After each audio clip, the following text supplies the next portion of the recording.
Вчера бевме доставени со решение на Министерството за внатрешни работи, јас и соборката Ирена Стријовска, во која што се донело решение за да бидеме казнети со по 100 евра, поради тоа што сме присуствувале на герила акцијата во Театар Комедија на 4.6.2015 година. Ние не го очекувавме ваквото решение, поради тоа што во 2015 година, кога се случи тој настан, бевме поканети во полиција да дадеме образложение после пријавата на бившата директорка Елена Жугиќ, која што не пријавила во полиција за овој настан. Ние дадовме наш исказ, имаме и докази, односно медиумите кои што беа присутни на герила акцијата и кои што ја снимаа целата, дека всушност не се случило ништо од тоа кое што го навела во пријавата бившата директорка Жугиќ, односно гласно викање и реметење на јавниот ред и мир, туку тоа беше уметнички перформанс, уметничка герила акција, каде што група активисти, значи бевме повеќе активисти, не сме биле само јас и соборката Стериовска, кои што сме доставени со пријавите, облечени во барокни костуми, со налепници протестирам,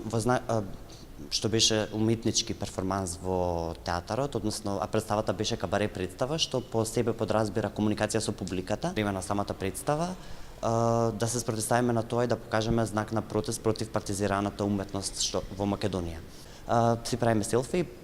и потоа ние ја напуштивме представата откако актерката на сцена ја прекина представата и хистерично почна да се однесува со самата публика, да ја фотографира истата, дрско и безобразно да вика кон истата. Ние се одлучивме да ја напуштиме представата мирно и достоинствено. Искрено, после 3 години вакво решение да добиеме од страна на Министерството за внатрешни работи, ова го сметаме за напад не само врз нас лично и врз нашиот активизам, туку исто така за напад врз целиот граѓански активизам во Македонија, кој што изминативе години се развиваше за различни форми, дали тоа беше протестирам или студентски пленум или шарна револуција и слично. Висината на казната изнесува 100 евра, што сметам дека без разлика колку да изнесува сумата на казната, самиот чин на казнување представува проблем кај мене, бидејќи не може луѓе да се казнуваат поради граѓански активизам, поради искажување на свое мислење и поради протест, кој што е загарантирано право со устав, нели? Казната не знам дали ќе ја платиме, тоа ќе се жалиме најверојатно со соборката Стериовска, но тоа се ќе се одлучиме по консултации со нашиот адвокат. Пресудата на решението ни дојде нас од страна на Министерството за внатрешни работи, за кое што сме сведоци дека изминативе години беше претворено во партиски штаб на ВМРО ДПМН. И се уште не знаеме колку се исчистени тие институции, не само Министерството за внатрешни работи, туку сите институции генерално во Република Македонија, особено за Министерството за внатрешни работи, за кое што слушавме во така наречените бомби на сегашниот премиер, каде што поранешната министерка Гордана Јанкуловска вели дека МВР го претворила Министерството за внатрешни работи. Затоа сметаме дека е многу потребно што побрзо да се исчистат институциите од партиските кадри, кои што непрофесионалните партиски кадри на ВМРО ДПМН, кои што беа инсталирани во сите пори на општеството и во највисоките рангови во институциите. И сметам дека доколку некоја личност нема капацитет да го направи тоа, бидејќи тоа и подразбираше промената на власта,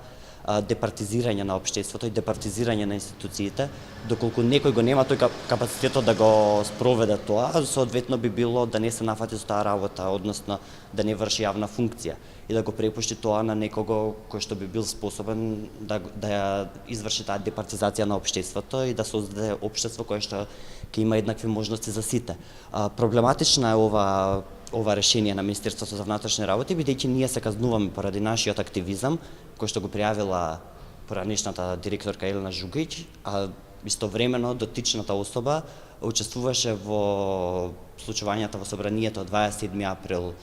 минатата година, кои што се класифицирани како обид за терористички напад врз државата и врз државните представници. Истата се уште е на слобода и покрај тоа што учествувала во толпа која што ќе изврши терористички напад.